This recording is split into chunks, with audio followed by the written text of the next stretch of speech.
"Sorry, ma'am, your name isn't on the guest list," the gatekeeper said coldly. Beyond the wrought iron gate, crystal lights glittered. Laughter rang out sharp as knives. Helena Brooks stood still, her hand trembling slightly. Through the window, she saw Vanessa, her daughter-in-law in a red dress, raising her glass with a faint smirk. "Perhaps she should wait outside," she said deliberately loud enough for the guard to hear.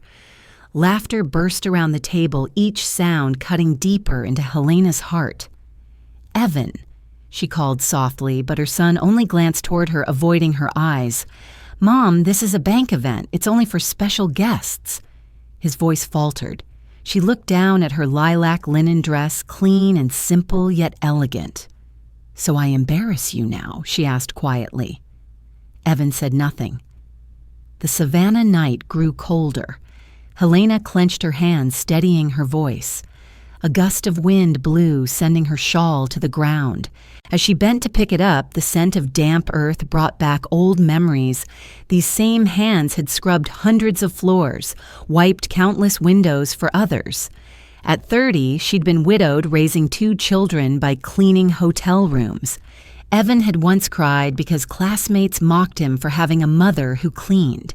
She had only smiled and said, "I work so you can hold your head high." But tonight, that same son bowed his head, letting others humiliate her. Helena straightened a quiet light in her eyes. "Call the estate manager," she told the guard calmly. "Tell him Helena Brooks, owner of the Magnolia Estate, is here." The 2 men froze. Moments later, hurried footsteps echoed. Noah Davis, the estate manager, appeared in a black suit, slightly out of breath. When he saw her, he bowed deeply. "Mrs. Brooks, my apologies for the delay. Please come in. Everything is ready." Inside, the laughter and music stopped. Vanessa went pale, her hand tightening around her glass until red wine spilled onto her dress. Evan stood frozen. Helena stepped in her small heels, clicking evenly on the marble floor. "The owner of the estate, that's her someone," whispered. Helena stopped in the center of the hall, the chandelier light soft on her silver hair. "Thank you for letting me wait outside long enough to remember who truly belongs here," she said. Then she turned to Noah. "Clear the table in the middle. I'll sit there tonight." "Yes, ma'am," he replied, bowing. Evan moved toward her, forcing a smile.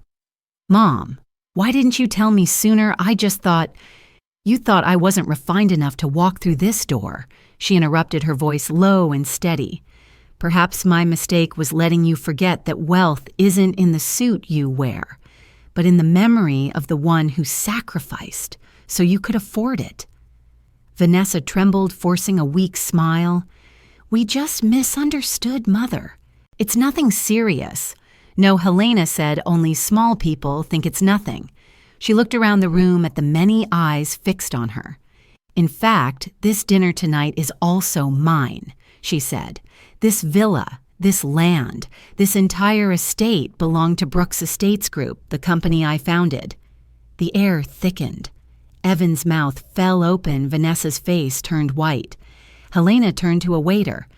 "Bring me a glass of Cabernet Vintage 2010, the one reserved for the host." The waiter nodded quickly and hurried away. Evan lowered his voice. "Mom, I'm sorry. I didn't know." "No need to apologize," she said softly. "Just remember, I don't need an invitation to enter my own home." She lifted the wine glass that had just been brought, the dark red reflection gleaming across her lined yet dignified face. "Congratulations, Evan. You were promoted today." She took a sip, set the glass down gently. "And I've just been promoted in my own eyes." No one spoke.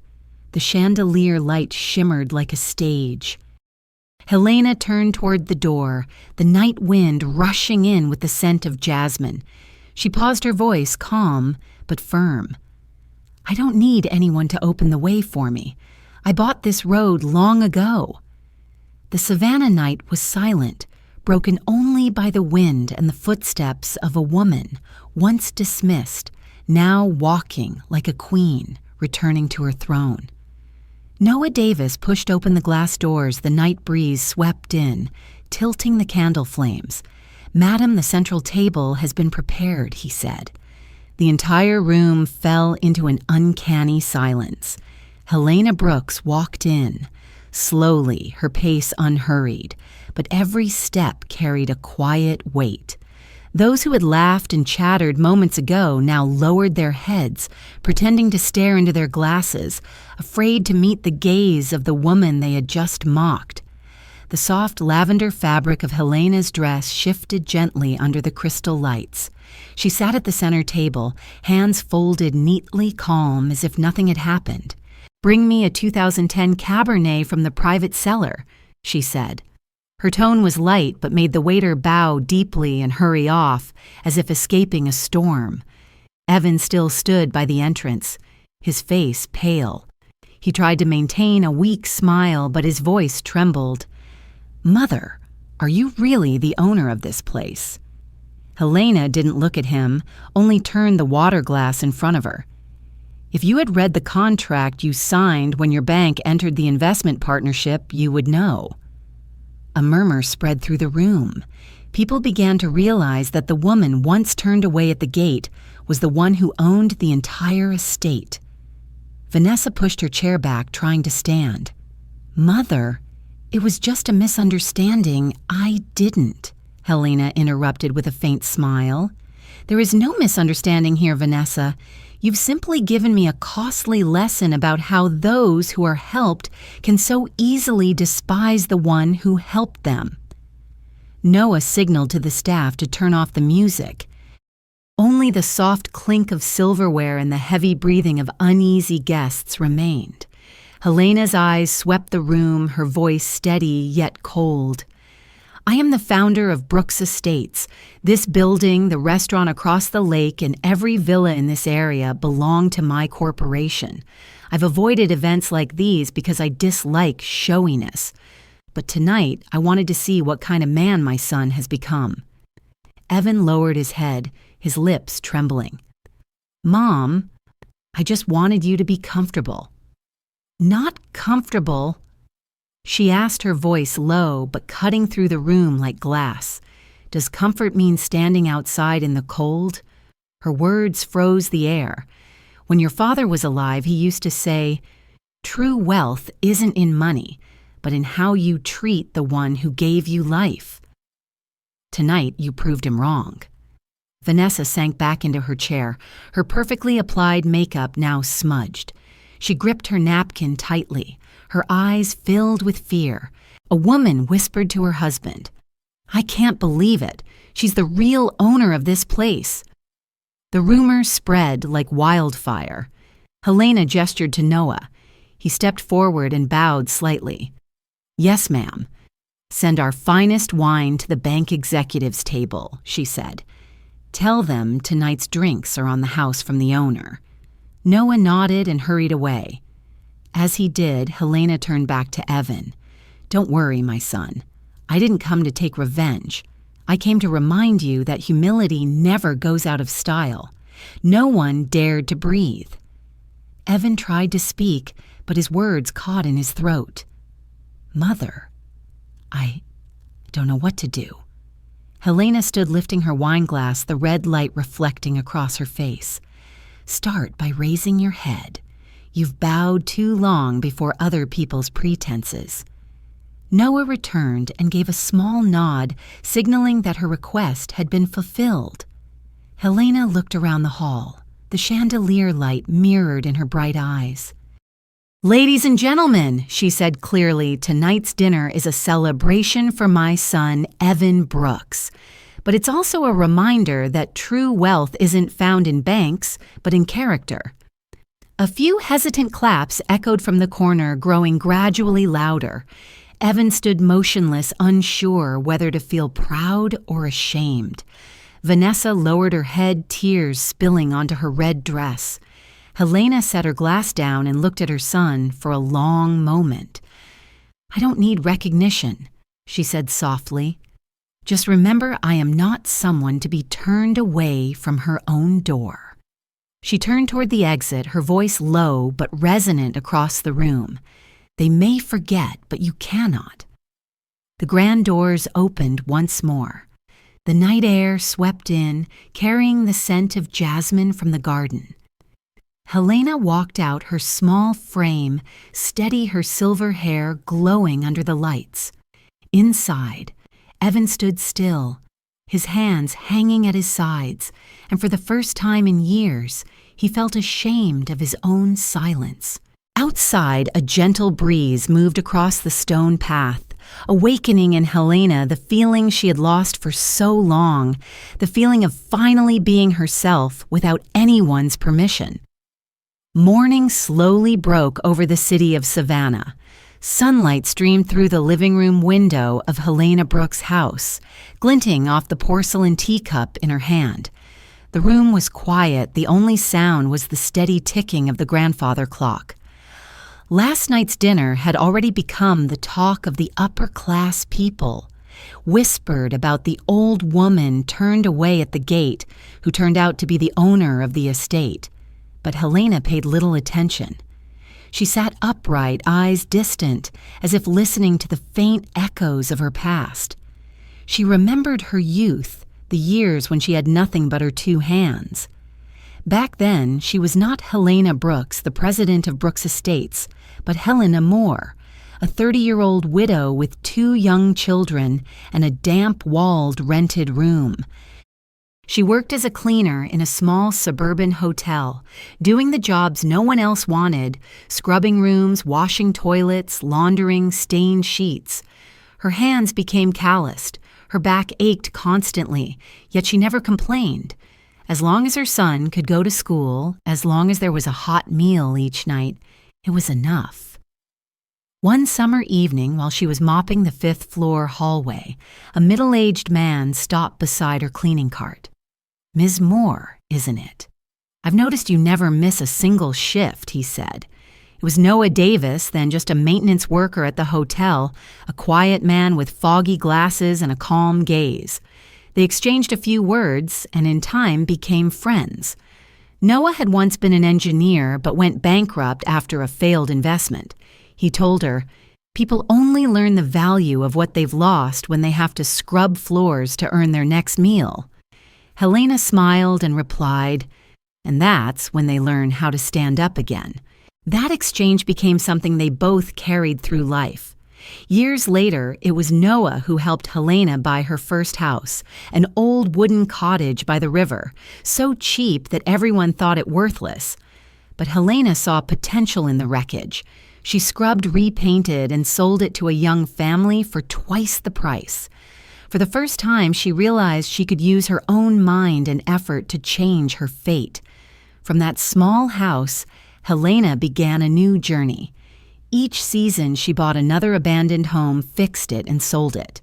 She learned to read contracts, negotiate with banks, and understand every fine print. People laughed. A cleaning lady dealing in real estate. She only smiled. "I don't trade houses, I trade belief in myself." Through those years, Evan and his younger brother attended the best schools. They never knew that behind their tuition were nights when their mother worked until 2 a.m, or the times she fell asleep over her ledger. Helena never blamed them. She wanted them to grow up in a world cleaner, easier than hers. But as they grew, that very world made them forget who built it for them. Amid the chaos of her growing business, Helena still made time for a special place, the St. Paul's Home Orphanage on the city's edge. She visited every week, teaching the children to plant flowers and telling them stories. Among them was a thin boy named Samuel, whose eyes shone with uncommon light. When Helena asked, "What do you want to be when you grow up?" he answered, "I want to help people like you, people no one believes in." The words moved her to tears. Years passed and Samuel grew up. Helena sponsored his education in law, and the boy she once met in that orphanage was now the attorney for Brooks Estates. It was he who had sent her a message a month ago warning that Evan was trying to transfer part of the company's assets to the branch of the bank he managed. Helena read the message and said nothing. She felt no anger, only cold resolve. Perhaps it was time her children learned a different kind of lesson, not about money, but about character. This morning when Noah entered the room, Helena was ready. On the table lay a thick stack of files, contracts, ownership papers, schedules of capital transfers. "Is everything in order?" Ma'am Noah asked quietly. Helena nodded. "It is. It's time I tell my story, Noah. Time people remember I am not just a mother who was turned away at the gate." She stood and opened the window. Light poured in, illuminating her face, the wrinkles etched deep like carvings of time. "I used to think happiness meant having good children and a home to return to. Now I know happiness is when no one else gets to decide your worth." Outside, the golden sunlight poured over the oak trees, and birds chirped like the prelude to a new chapter. Helena closed her eyes and took a long breath. The old pain was still there, but beneath it, something new had begun to grow. The quiet strength of a woman who had endured humiliation and was now preparing for her final act of retribution. The afternoon sun bathed Savannah in golden light. In the spacious living room, Helena Brooks sat quietly beside a cup of cold tea. On the table lay a thick stack of documents, investment contracts, share certificates, everyone bearing her name. Outside, a gentle breeze drifted through the open window, carrying the scent of jasmine and a faint trace of salt from the river. Noah Davis entered carefully, placing another file on the table. "Everything has been backed up. Evan won't be able to transfer any assets," he said. Helena nodded lightly. "Good. I want everything transparent. When people lose their honesty, they also lose the right to be trusted." Her gaze lingered on the family photo hanging on the wall, Evan as a boy smiling brightly, Mason beside him, clutching his mother's sleeve. Once they had been her pride. Now all she could see was distance, an invisible boundary built from pride and money. She remembered the first time she met Vanessa. The young woman had arrived in a white silk dress, elegant but cold. When Helena offered her another slice of cake, Vanessa smiled faintly. "Thank you, but I'm not used to food with so much butter." The words were light, but to Helena, they left a mark. That woman's sweetness always hid a blade beneath. After marrying Vanessa, Evan changed. He visited, less spoke with calculated politeness, always busy with bank meetings. Whenever Helena called, it was usually Vanessa who answered. "Mother, he's busy. We already have house staff, so please just rest." Each time Helena remained silent. She knew that love, if given too long without being returned, eventually becomes a burden.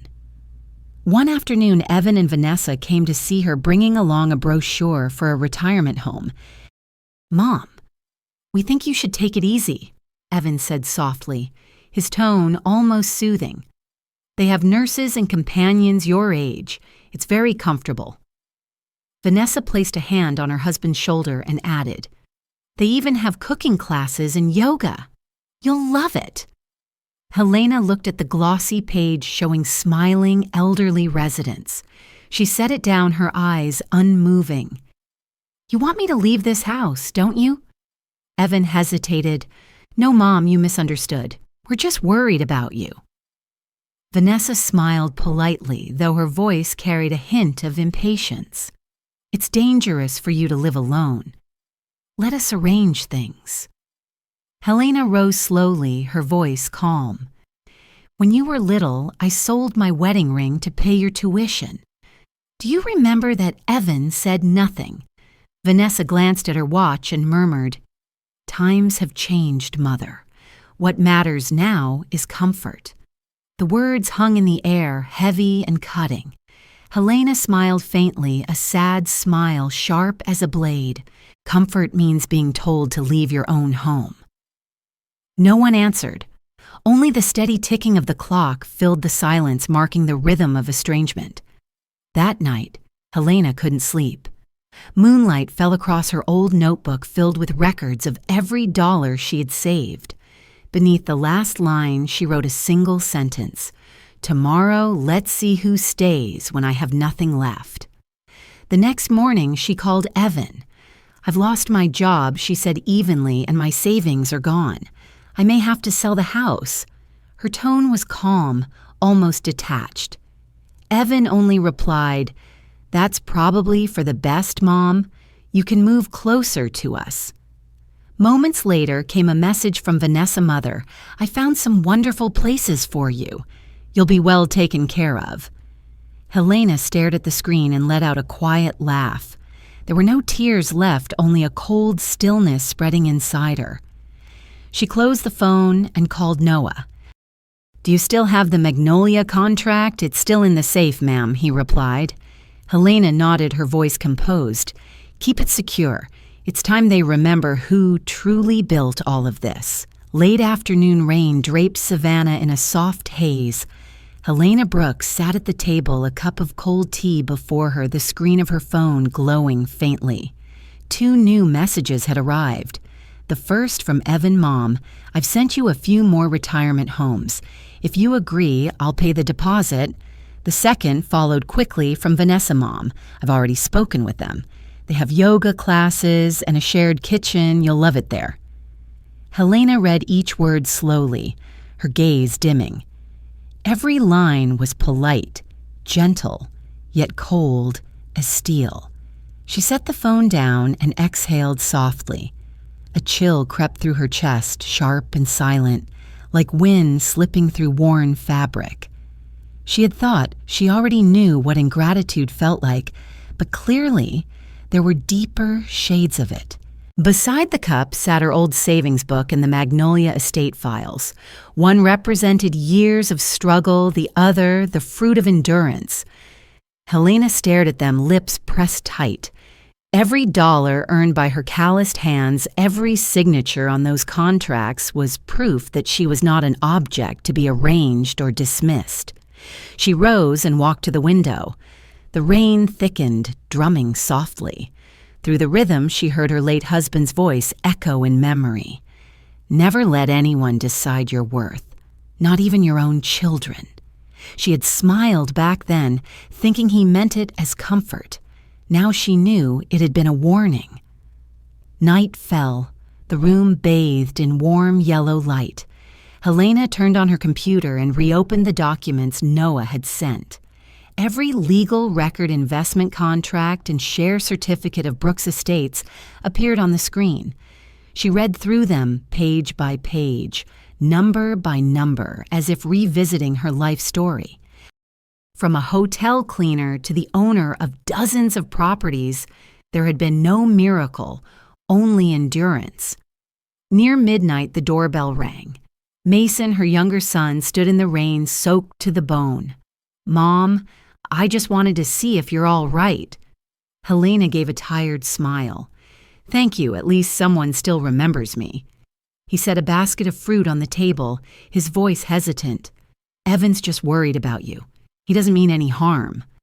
Helena looked at him, her voice low. "Worried for me, by trying to push me out of my own house." Mason lowered his head. "I just don't want to argue." She nodded slowly. "You're afraid of conflict, afraid to offend, afraid of the truth. But sometimes silence is just another kind of betrayal." Mason said nothing. Helena placed a gentle hand on his shoulder, her tone softening. "You still have a good heart, but you must learn to stand on the right side. I don't need pity, son, only respect." When Mason left, Helena returned to the table and called Noah. "Do you still have the Magnolia contract?" His voice came steady. "Of course it's still in the safe." Helena spoke quietly.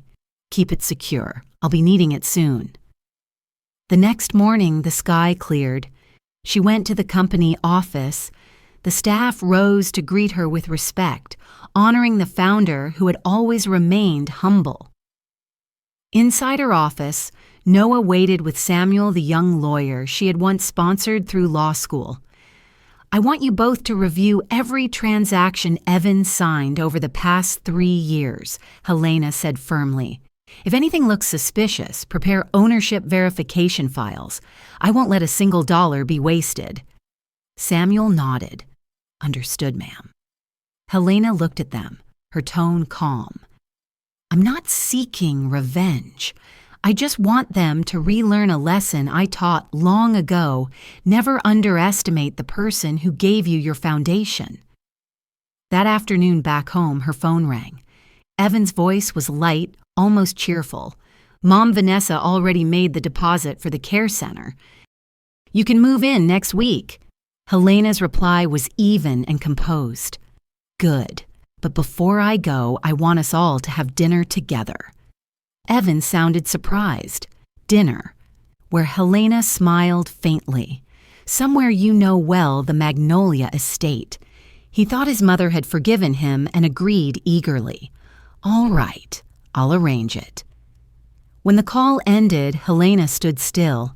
The sunset spilled bronze light across the window pane, washing the room in a soft, burnished glow.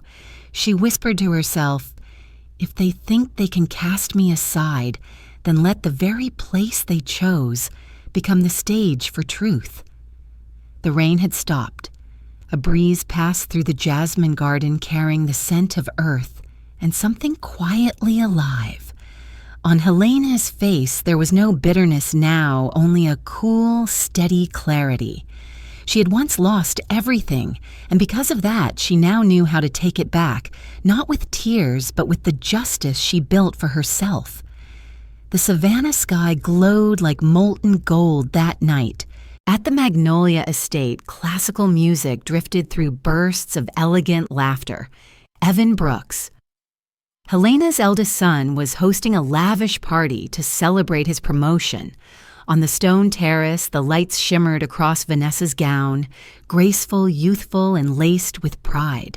No one inside that house knew that the woman they had once humiliated was about to walk in, bringing with her a storm that would change everything.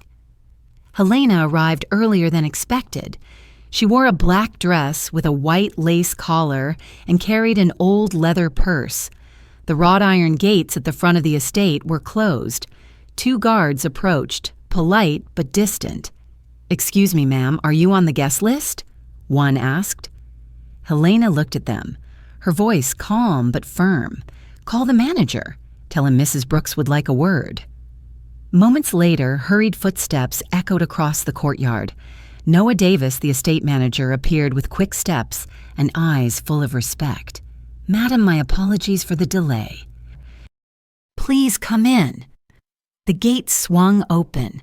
Light from the ballroom poured out, washing over Helena's face, serene, cold, and commanding. As she crossed the threshold, the music faltered. Dozens of curious, uncertain eyes turned toward her. Evan pivoted the smile on his face, freezing mid-air. Vanessa set down her glass and instinctively stepped back. "Mother, why didn't you tell us you were coming?" Helena met her son's gaze and replied evenly, "Because you never invited me." Vanessa forced a smile. "Mother, tonight's just a small gathering for Evan's business partners. You must be tired. Why don't I have someone drive you home?" Her words dripped with sweetness, yet every syllable carried disdain. Helena said nothing. She looked around the glittering hall, then turned to Noah. "Set a place for me at the center table. The lighting there is perfect." The room fell tense and silent. Evan frowned. "Mother, what are you talking about?" Helena smiled faintly, her eyes calm but sharp as glass. "This entire estate, including the house you're standing in, belongs to Brooks Estates, the parent company I own." The air shattered. Laughter froze halfway. Vanessa's face went pale wine, spilling from her glass onto her dress. Evan stared at his mother, stammering, You own Magnolia." "Yes," Helena replied, "and from now on, remember this place carries my name, not yours." She sat down and adjusted her napkin. "Bring me a glass of Cabernet Vintage 2010, she told the waiter, "and send another bottle to the bank director's table." Note it's a gift from the host. Evan stepped closer, struggling to steady his voice. Mother, I didn't mean to offend you. I just wanted me to stay outside so I wouldn't be in the way, right? Helena cut him off. Don't explain. People only speak freely when they think the person they're insulting has no power to answer back. Vanessa's voice trembled. Mother, I'm sorry. I didn't know. No need to apologize, Helena said evenly. Save that energy to learn respect. She rose to her feet, the chandelier light gleaming in her cool eyes. I have a toast, she said, her voice clear across the room. To my son's success, and to everyone here, may you remember that sometimes the person you push out the door is the one holding the key to it. Silence fell. Evan stood frozen. Vanessa bowed her head, tears sliding down her cheeks. Helena set her glass down, her tone low but strong as steel. Go on with your celebration. I only came to remind you that the history of this house didn't begin with anyone's business card, but with the hands of a woman who was once dismissed, yet still stood tall. She turned and walked away, her heels clicking steadily on the marble floor. Behind her, whispers began to spread, part awe, part disbelief.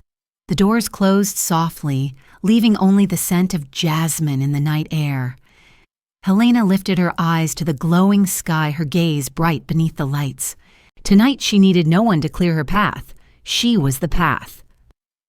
The next morning, the city of Savannah awoke to an unusual commotion. Every local newspaper carried the same headline, bank director thrown out of his own party, the mansion belonged to his mother. Photographs of Helena Brooks leaving the ballroom, her back straight and eyes radiant, were captured from every angle. The story spread across social media faster than she could stop it. The entire city was talking. Some called her the fearless mother. Others whispered she must have been secretly wealthy all along. But Helena remained silent. She needed no defense. The truth spoke for itself. Meanwhile, Evan and Vanessa faced a storm of public outrage. That morning, as they stepped outside, reporters crowded the street. One shouted, "Do you feel ashamed that your mother owns the house where you hosted your party?" Evan kept his head down, pushed through the cameras, and hurried into his car. Vanessa wore dark sunglasses, her face tense. She had once dreamed of appearing in the news, but not like this. At the Brooks Estates office, Helena's phone rang nonstop. A television network requested an interview. A financial magazine wanted to feature her as the woman behind a hidden real estate empire. Helena simply replied, "Thank you, but I don't need a stage. I only need justice." That afternoon, Noah Davis brought her a new folder. "The media is digging into the company's assets," he said. "I think you should make an official statement." Helena opened the folder, her tone calm. "Do it." It's time they knew that the old cleaning woman they looked down on once kept this entire hotel and restaurant chain alive. Noah nodded admiration, gleaming in his eyes. "Aren't you worried your son will get caught up in the backlash?" Helena sighed softly. "He needs that lesson. Losing one's reputation is sometimes the only cure for arrogance." 2 days later, the headlines exploded online. Brooks Estates founder once worked as a hotel maid. Thousands of comments poured in beneath the article. Incredible, what a powerful comeback, and others saying she must hate her children. Helena read them all and smiled faintly. She hated no one. Hatred only keeps people stuck, and she was moving forward. That afternoon, Samuel, the young lawyer she had once sponsored through school, entered her office, his face bright with excitement. "Ma'am, I have an idea. If we start a foundation to help elderly people mistreated by their own children, the public will understand your true message." Helena looked at him, her eyes lighting up. "What name would you give it?" Samuel answered without hesitation. "Second Horizon, because everyone deserves a second sunrise." Helena nodded, her lips curving into a faint smile. A perfect name. Let's begin at once. I don't want my story to be just another headline. I want it to be a light for those who believe their lives have ended. That evening in her quiet home, Helena turned on the television. The news showed Evan leaving the bank headquarters, head bowed among a crowd of reporters. The anchor read, "The bank has announced the temporary suspension of Mr. Evan Brooks for violating ethical standards." Helena watched her expression neither angry nor pleased. Sometimes she murmured, "You have to fall once to realize you've been standing in the wrong place." Vanessa was stripped of her title as vice president of the city's elite women's club for damaging the organization's reputation. She cried the entire morning while Evan sat silently, his hands wrapped around a cold cup of coffee. Neither spoke a word. As for Helena, the next morning she was already at the Brooks Estates headquarters. She signed the official documents establishing the Second Horizon Foundation before the gathered press. Her speech was brief. "I am not seeking revenge. I am restoring justice. When kindness is dismissed, it must stand up and say once more, I'm still here." Applause filled the room. Camera flashes burst like fireworks. In that moment, Helena Brooks, the woman once turned away from her own home, was no longer a victim, but a symbol of quiet strength. When a reporter asked, "Do you have any message for your son and daughter-in-law?" Helena simply smiled. Live long enough to understand that arrogance is a debt, repaid with honor. As for me, I've already paid my share. After the press conference, she stepped out into the deep red glow of sunset. The evening wind brushed through her silver hair, carrying with it the salty scent of the Savannah River. In her heart there was no anger, left only a profound, peaceful calm. At last, justice had spoken, not through shouting, but through an unshakable truth. The evening air in Savannah softened after the rain, damp and luminous as streetlights shimmered through the window, making Helena Brooks' room glow like a quiet lake. On the table lay 3 neatly sealed envelopes, each marked with a name, Evan, Vanessa, and Mason. Helena sat upright, her gaze steady. The time had come not just to speak of justice, but to carry it out. Noah Davis entered carrying a brown leather folder. "Everything is ready," he said.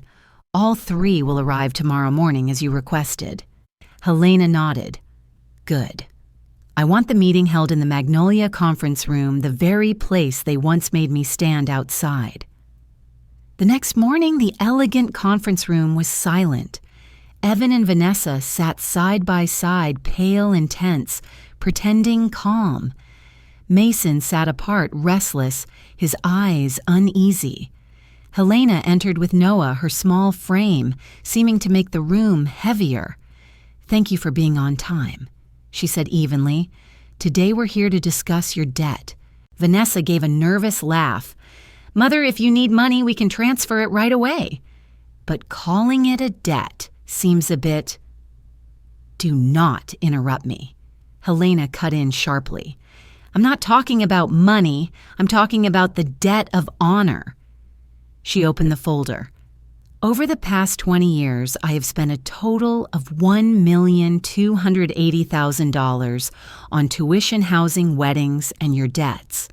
I don't want it repaid in cash, but from today onward, each of you will work to repay it." Evan frowned. "What do you mean by work?" Helena took out the envelopes and placed them before them. "Evan, you will head the cleaning team for Brooks Estates offices. $18 an hour, 6 days a week." Vanessa froze. "You must be joking. I'm the vice president of the Business Women's Club." Helena looked at her coldly. "From now on, you'll be an assistant cook at the Magnolia restaurant. Evening shift, $15 an hour." Then she turned to Mason. "As for you, you'll be a maintenance technician for our rental properties. $17 an hour. I chose this because you'll learn something more valuable than money patience." No one spoke. The only sound was the faint rustle of paper. Helena continued, 70% of your wages will be deducted monthly toward your debt of honor. After 5 years, the rest will be forgiven. But if anyone quits, the debt will double. Evan slammed his hand on the table.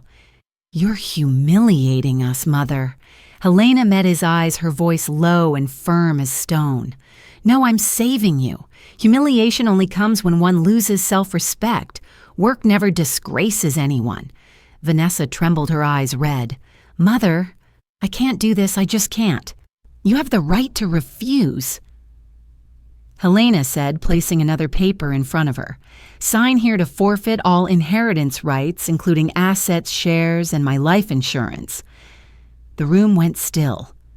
Mason clenched his fists, looking at his mother. I'll do it, he said quietly. Helena turned toward him and nodded. Good. The one who knows how to begin has not yet failed. Evan sat rigid, his face flushed. Vanessa bowed her head, tears dripping onto the page. After a long, heavy silence, Helena spoke again. I spent my life teaching you to hold your heads high. Now I'm teaching you to bow them when necessary. Only then will you understand the meaning of honor. She picked up a pen, signed the bottom of the contract, then pushed 3 pens toward them. You have 30 minutes. If you refuse, I'll send every record of your reckless spending and Evan's financial misconduct to his bank and Vanessa to every board where you still hold an honorary seat. No one answered. Only the ticking of the clock filled the air. Then Mason picked up his pen first and signed. Evan watched him, his hand trembling, before finally signing too. Vanessa was last, her ink smeared by tears. Helena gathered the 3 contracts and folded them carefully. She stood, her eyes sweeping over them. From this moment, I am no longer your safety net. I am the overseer of your redemption. Work, repay, and relearn how to be decent human beings. She turned toward the door. I don't want apologies. I want results. Light from the hallway streamed in, catching her silver hair. The door closed softly behind her, leaving 3 bowed heads in silence. In each of them, shame no longer felt like disgrace. It had become the first step toward a lesson they would never forget. The first morning after the family meeting, the sun rose gently over Savannah.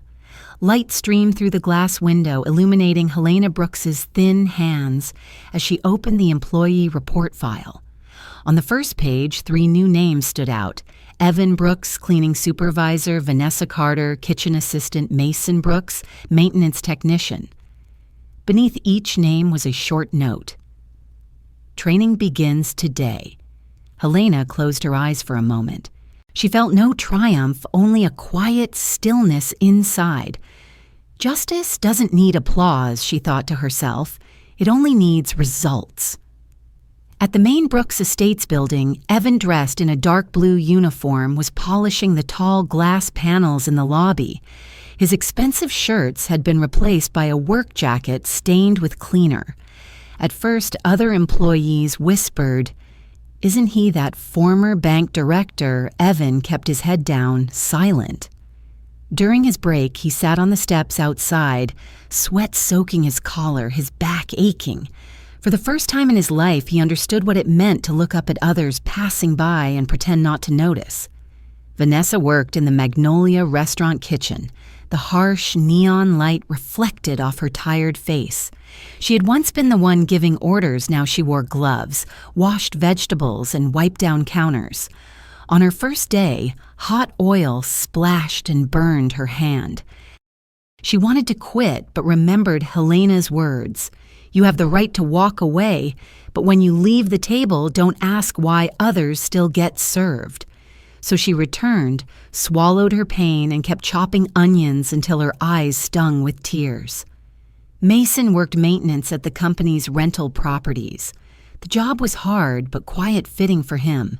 He fixed pipes, changed light bulbs, patched walls.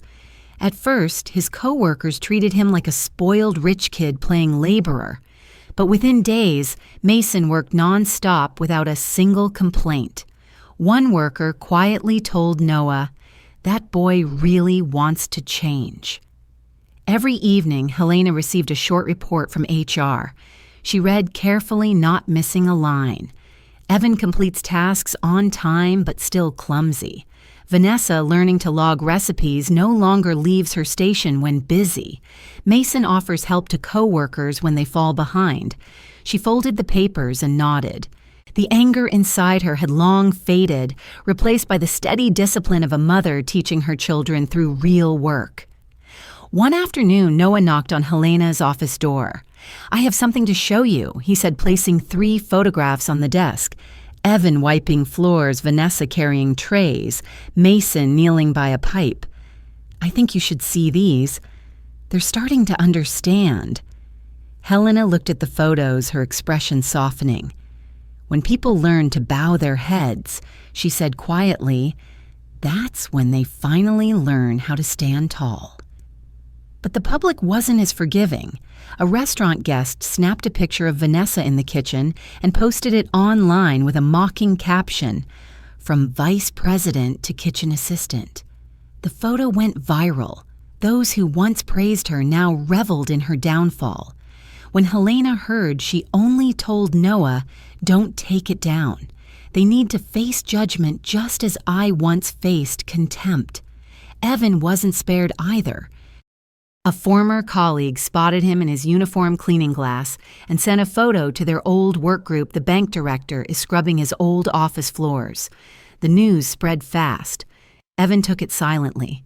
That night he returned for the late shift, refusing to rest. When the security guard unlocked the door, Evan simply said, "I missed a spot on the stairs.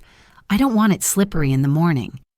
When Noah told Helena, her eyes glimmered. "That's the first time he's felt responsibility," she said softly. "Not out of fear of me, but fear of becoming who he used to be."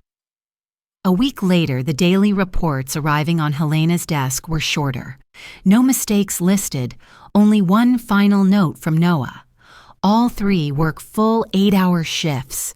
No complaints, no early departures. That afternoon, Helena went to Magnolia unannounced. She stood outside the kitchen watching Vanessa washing dishes, her hair tied back, face bare of makeup. Vanessa's hand slipped and a plate shattered on the floor. She froze, but instead of walking away, she knelt and picked up every shard.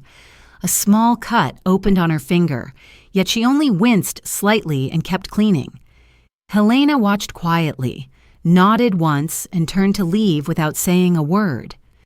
As she exited the restaurant, she saw Evan outside the office building, sweeping fallen leaves. The sun was blazing, sweat streaming down his face, but he kept working carefully, brushing every corner clean. When he spotted his mother in the distance, he straightened up as if to speak, but Helena raised a hand, signaling gently, "Keep going." That night at home, Helena stood by the window, gazing toward Magnolia's glittering lights. To her, that glow no longer symbolized luxury. It was the light of awakening, the only kind of light she ever wished to pass on to her children. She whispered to herself, "Sometimes kindness must be forged through sweat. Only then will it never be forgotten." Elsewhere in the city, her 3 children sat quietly in a small apartment temporarily provided by the company. They no longer argued or complained. Each of them understood now the wound of pride only heals when you have the courage to mend it with your own hands. A misty morning settled over Savannah, the sun a half-hidden golden disk behind a veil of clouds. Inside the quiet house, Helena Brooks sat by the window holding a cup of jasmine tea. On the table lay a stack of papers sent by Noah, the latest report on her 3 children. She opened it and each line softened her heart. Evan arrives on time, no violations of conduct. Vanessa performs well in the kitchen. Mason assists the maintenance team proactively. Helena smiled faintly. Those plain words were the most beautiful sound she had ever known, the sound of change. 2 months had passed since the family meeting when she had forced them to sign the debt of honor contracts. At first, the silence between mother and children felt like an unbreakable wall. But slowly, through work, sweat, and the sting of being seen beneath those they once looked down on, their pride began to erode. Evan Brooks, who once strode through glass offices, now wore the gray uniform of a janitor in the very building he had once managed. Each morning he wiped glass doors, cleaned hallways, and greeted the security guards, the same people he used to ignore. At first he bowed his head out of shame, but soon he bowed out of respect. One afternoon after finishing his shift, Evan looked up at the building glistening in the sun and smiled. For the first time, he thought, my hands have truly made something clean. Vanessa Carter, who once sat as vice president of a ladies' club, now worked in the cramped kitchen of the Magnolia restaurant. Heat from the ovens flushed her face. Her hair stuck with grease, her clothes smelled of garlic and onions. On her first day, she cried from exhaustion and humiliation. But as the rhythm of chopping knives and the clang of pots surrounded her, her heart slowly steadied. One day, the head chef tasted her soup and said, a little salty but cooked with heart. The words froze her. It was the first compliment she'd ever received for her effort, not her status.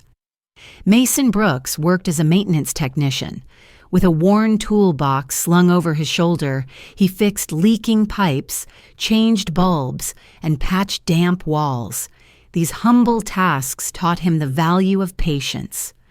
Once, while replacing a light in a dim hallway, an old man passing by said softly, "Thank you, son. Now it's bright again." Mason stopped for a moment, that simple sentence striking something deep inside him. Helena followed it all through Noah's reports. One afternoon, Noah stopped by her home and placed 3 photographs on the table. Evan cleaning floors, Vanessa stirring soup, Mason kneeling by a sink. "See this?" Noah said. "They're truly changing." Helena looked for a long time, eyes glistening, and smiled. When people learn how to bow, she whispered, that's when they finally learn how to stand tall. But the world outside was not as kind as she was. A restaurant guest took a photo of Vanessa in the kitchen and posted it online with a mocking caption. From vice president to kitchen hand, karma served hot.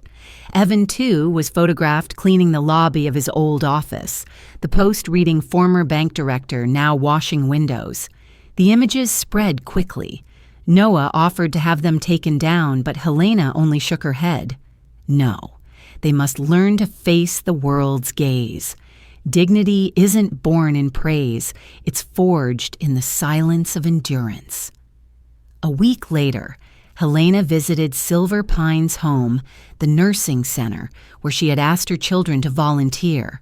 Without warning, she quietly walked through the halls filled with the faint scent of disinfectant. In the common room, she saw Evan sitting across from an elderly man playing chess. The old man laughed. "You moved wrong again." Evan smiled back. "Yes, but at least I'm learning how to move right." In another corner, Vanessa was helping an old woman mend the hem of her dress.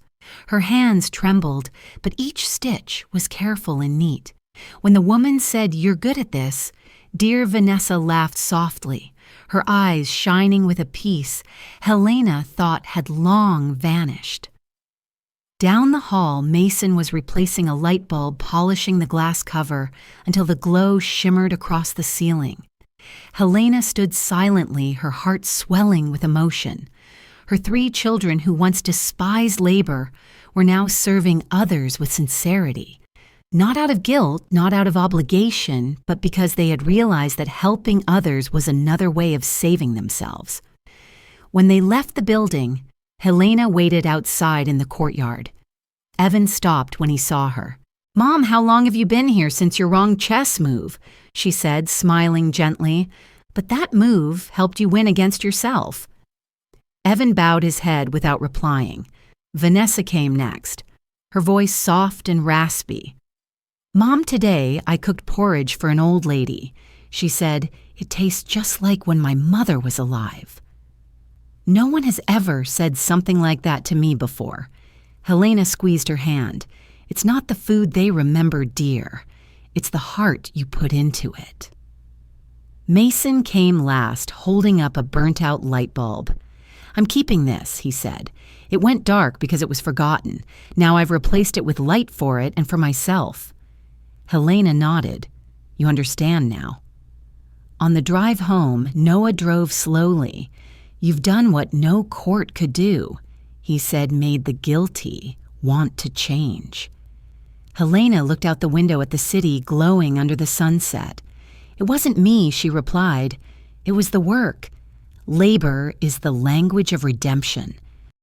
When she arrived home, Helena stood before the mirror looking at her face, old, weary, but calm.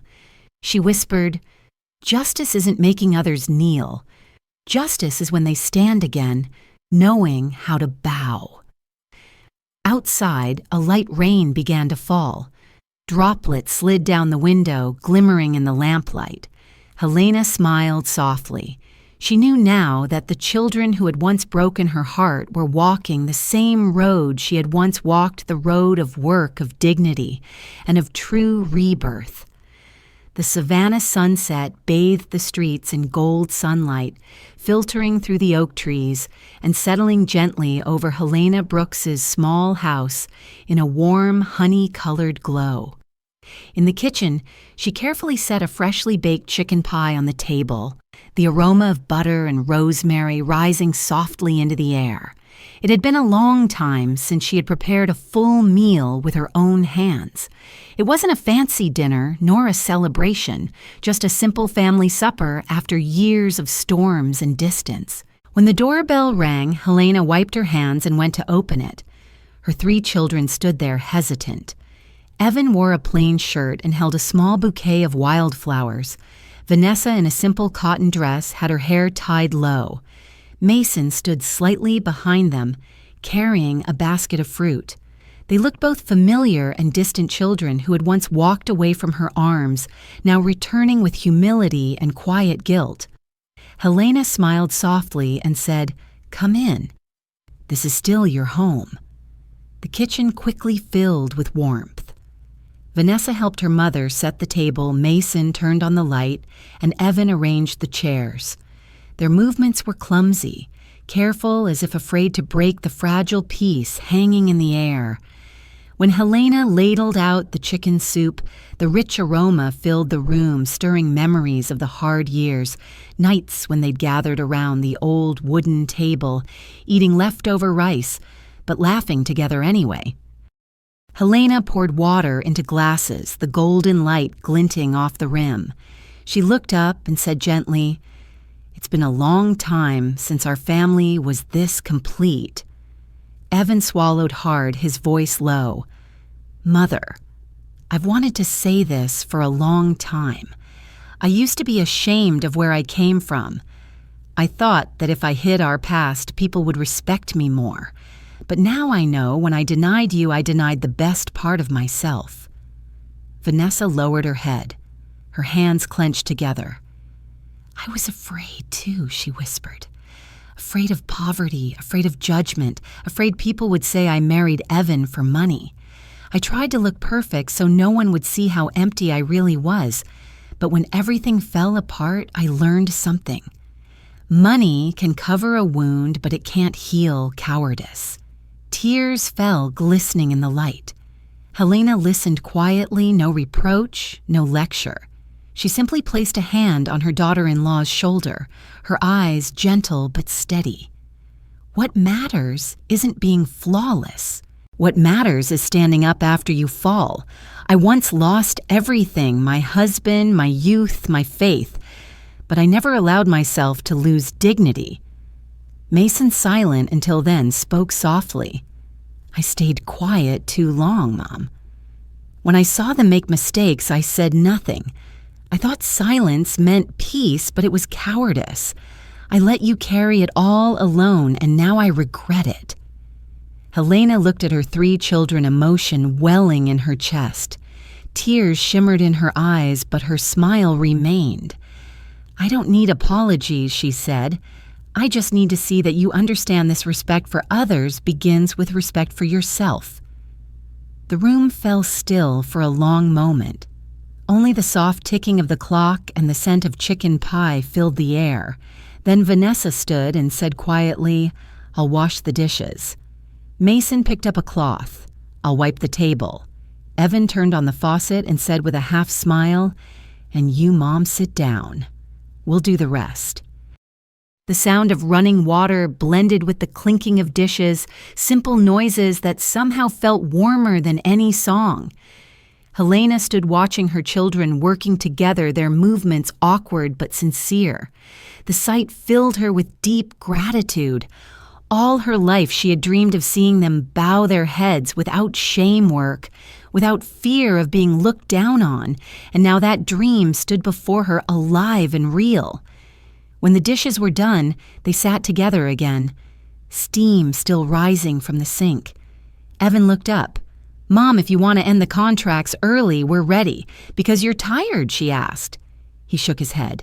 "Because I want to finish the full year, not to repay you, but to repay myself." Vanessa nodded, eyes still glistening. "Me too. I need more time to truly change." Mason smiled faintly. "And me, I'd like to stay with the company, but this time on my own merit." Helena fell silent, then smiled softly. "You don't need my permission. From now on, the path belongs to you. I just swept away the dust so you could see where it leads."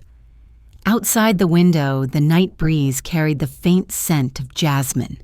The family sat in silence, but it was a peaceful silence, the kind that comes only when hearts have been cleansed by tears and honest work.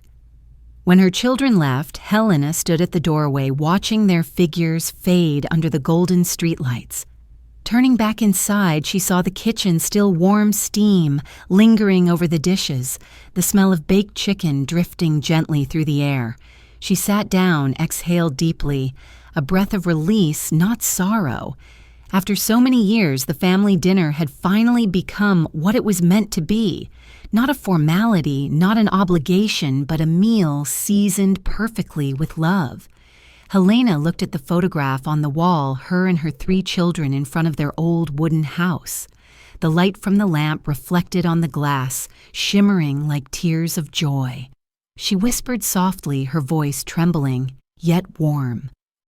"Thank you for coming back, not to ask for forgiveness, but to start over with me."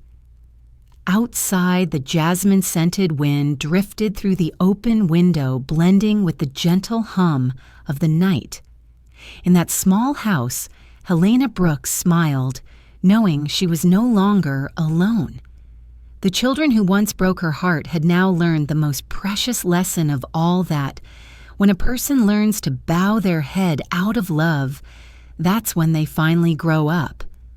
A clear winter morning covered Savannah in crystal light, each pale ray glinting on the surface of the river. In her high-rise office at Brooks Estates, Helena Brooks sat before the large window watching the steady flow of people below. On the wall behind her hung a golden bronze plaque engraved with words she had written herself. "Dignity is the house special here." It had been 5 years since the night she was turned away from the Magnolia banquet, and that night had marked the beginning of her family's rebirth. Evan Brooks was now the manager of 2 mid-range hotels within the company. Gone were the luxury cars and silk ties. He wore a simple shirt rolled up his sleeves and worked alongside his employees. Every morning he was the first to arrive, checking every window and every corner of the lobby floor. The staff spoke of him with genuine respect, calling him the boss who listens. At weekly meetings, he often said, "There are no small jobs, only people who fail to value the work of others." It was the same lesson Helena had taught him when he was a proud young boy. Vanessa, who once looked down on kitchens, was now the head chef of Meals of Grace, a charity project under the Second Horizon Foundation, founded by Helena. She cooked for the elderly for struggling students and always kept one pot of porridge named Helena's meal. Each time she served someone, she smiled, remembering her mother-in-law's words. Forgiveness isn't something you say, it's something you do in small ways. She had once feared the smell of oil and the heat of the stove, yet now she found joy standing amid the steam cooking dishes that made others smile. Mason, the gentle and quiet son, had grown into a man of quiet strength. He now led the technical team for a worker housing project that he both designed and managed. The housing complex was named Hector's Light in memory of the old man at Silver Pines, who once taught him not every flaw needs fixing, but light must always be replaced. Mason turned that phrase into his philosophy of life. He no longer avoided conflict, instead teaching his younger staff to take responsibility and to face mistakes without fear. Tessa, now Mason's wife, served as the operations director of the Second Sunrise program, a project helping abused or abandoned elders find shelter and purpose. Under her leadership, hundreds of seniors were given homes and a new start. The press called Tessa the heart of the program, but Helena preferred a simpler name daughter. That afternoon, Helena left her office and walked slowly to Second Chance Kitchen, the restaurant that once bore the name Copper Finch, the place where she had been humiliated years ago. Now it stood as a symbol of renewal. On its red brick wall hung a modest sign, "Dignity served daily." The head chef was Vanessa. Helena sat quietly in a corner watching her daughter-in-law cook. Vanessa didn't notice her. Her face glowed, each movement filled with grace and quiet joy. Helena held her cup of tea, her eyes misting. This, she thought, is what true victory looks like. That evening, the family gathered in Helena's small kitchen. The meal was simple chicken soup, cornbread, and jasmine tea. The warm light from the lamp fell gently over the old wooden table. Evan arrived early to help set the table. Vanessa baked bread. Mason adjusted the light, and Tessa placed a vase of wildflowers in the center. Watching them, Helena felt her heart glowing like fire. Dinner began in peaceful silence. Evan raised his glass of water, his voice rough. "Mother, 5 years ago I thought you were destroying us. Now I understand you were teaching us how to start over. Because of you, I'm no longer afraid of being looked down on because I've learned to respect myself." Vanessa looked at her eyes bright. "I used to believe money was a safe shield, but when I lost everything, I learned that nothing is more precious than gratitude. Thank you for forcing me to learn that." Mason spoke next, his tone steady. "I used to think silence avoided conflict, but it was cowardice. Now I know if I don't speak up for what's right, I become part of what's wrong." Helena was quiet for a long moment. She didn't need their apologies because what she wanted was already here in the humble, steady eyes of her children who had learned how to bow without shame. She said softly, "I didn't win against anyone. I only conquered my own fears, the fear of being alone, the fear of being forgotten. Now I know children who can change themselves are life's greatest reward." After dinner, they all washed dishes and wiped the table together, just like in the old days of struggle.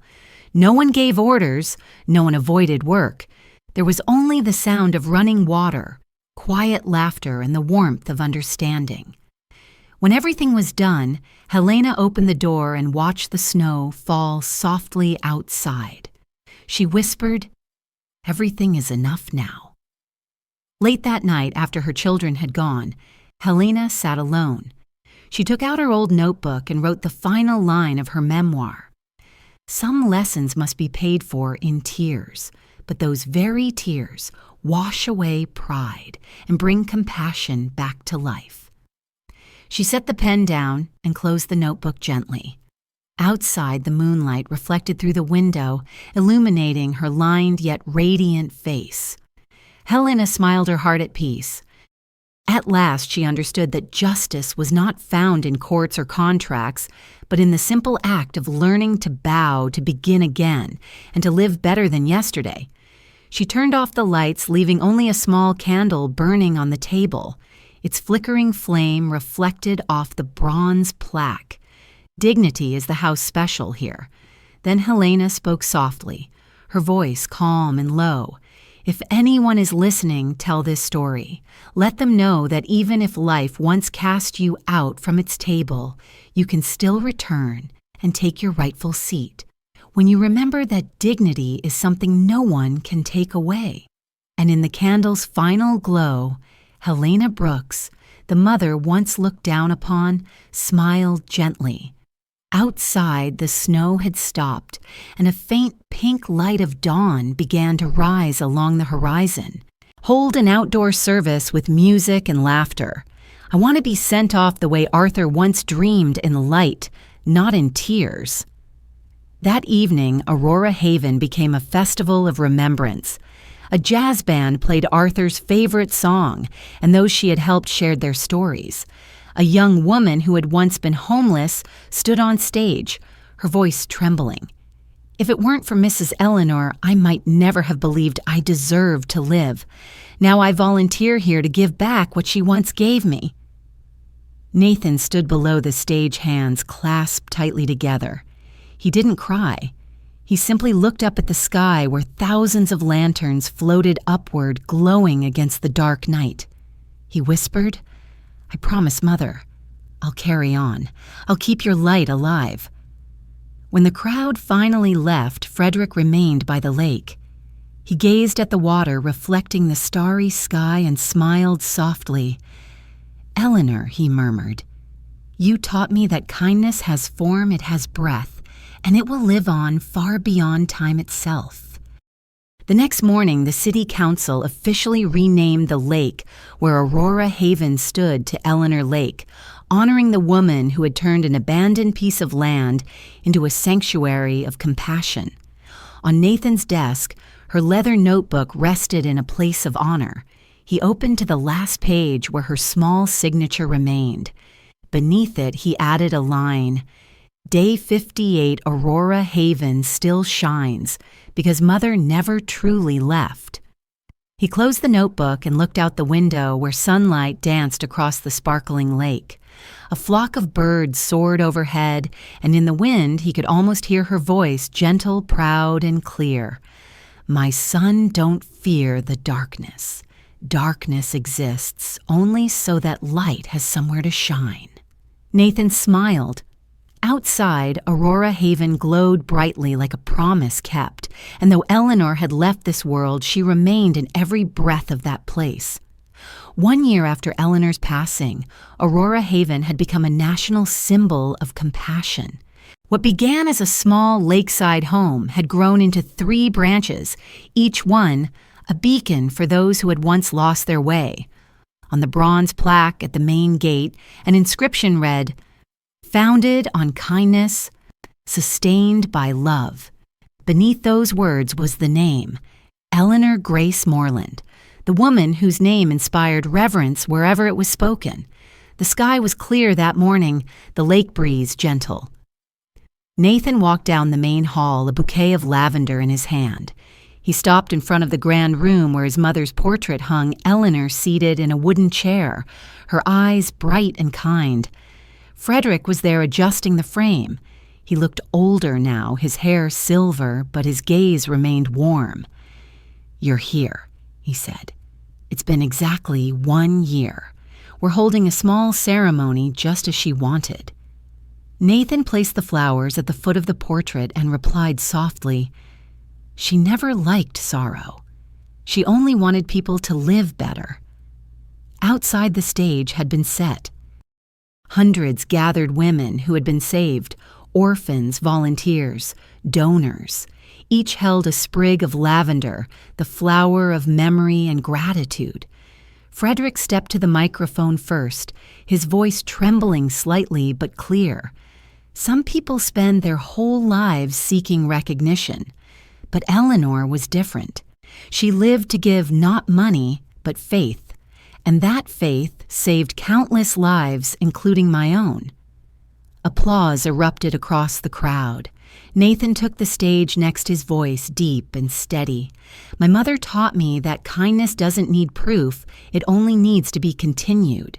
So today I am announcing that the Silver Oak Foundation will officially transfer all remaining funds into Aurora Haven. This will be my mother's final act, turning compassion into a lasting legacy.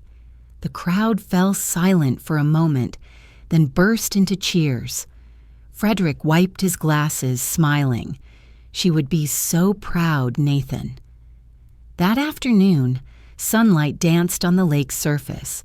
The ceremony shifted into a moment of silence.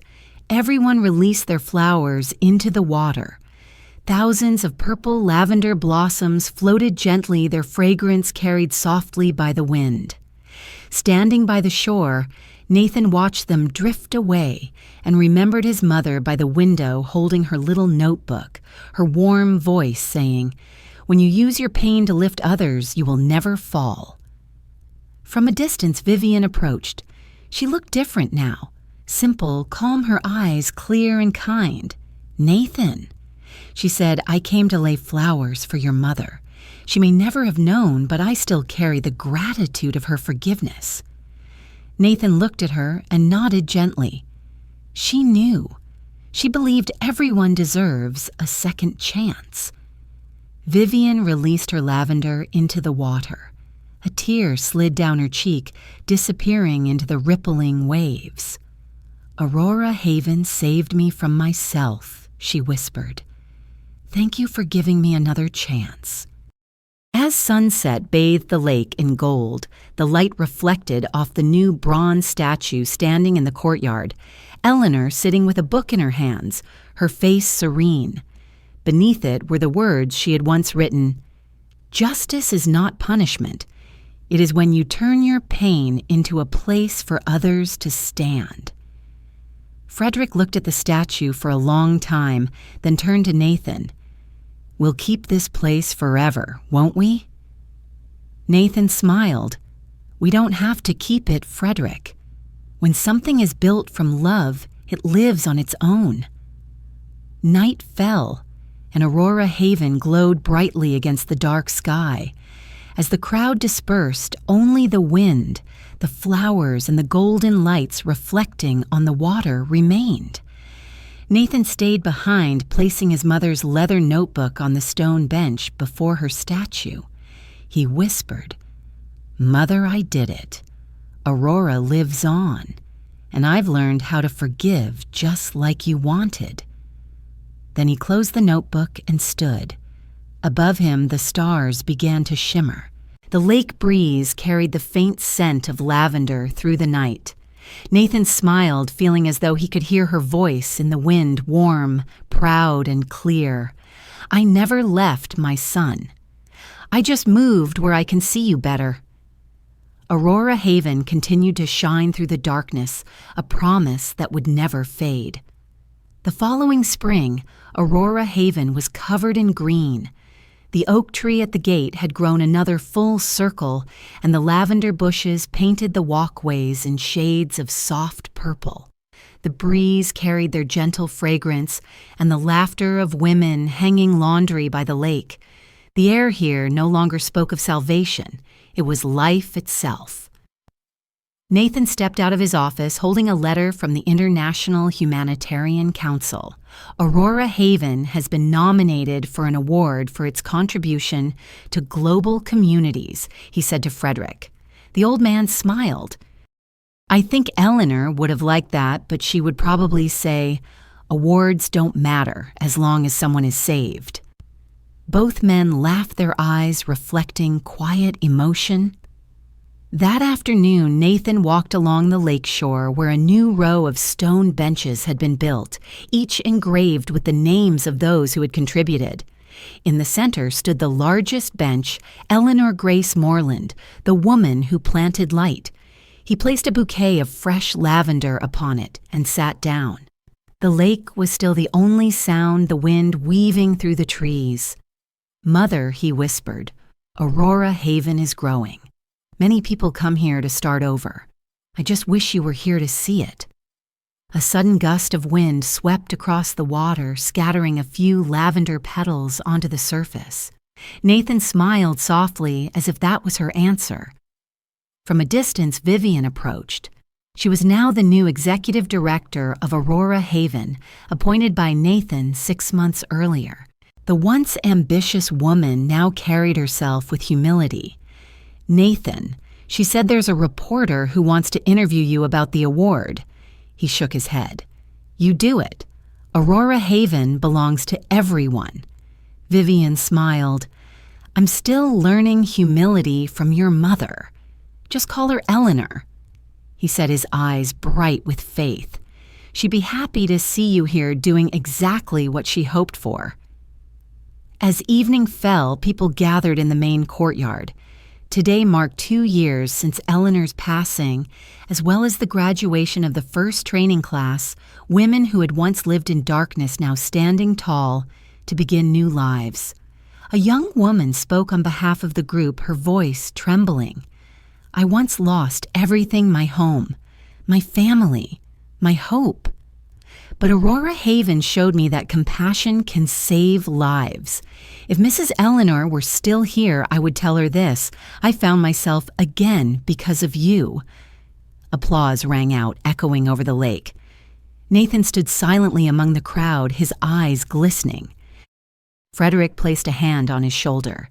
"You've fulfilled your mother's promise." Nathan shook his head gently. "No, Frederick. I'm just walking the path she started."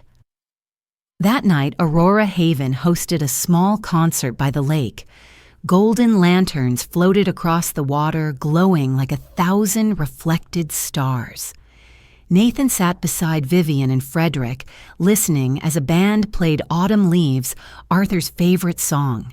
As the melody filled the air, they could almost feel Eleanor smiling in their hearts. Frederick poured a glass of wine and raised it. To Eleanor, who taught us that true justice is knowing how to forgive, Vivian lifted her eyes, shimmering. And to Aurora Haven, may it always shine, Nathan added, "And to all who have fallen, may they always remember they are still worthy of love." The 3 glasses clinked softly in the golden light. The music mingled with the breeze and the faint scent of lavender. In the distance, the oak trees rustled as if in applause. When the crowd dispersed, Nathan stayed behind. He opened his mother's old leather notebook, now yellowed with age, its last page still bearing the line he had written the year before. He read it again, then added a new sentence. "Day 700, Aurora Haven, is no longer my mother's story. It belongs to all of us, those who were saved, and those still saving others." He closed the notebook and looked up at the night sky. The lake mirrored the full moon, glowing just as it had the night Eleanor passed away. He could almost hear her footsteps on the sand, soft, slow, but steady.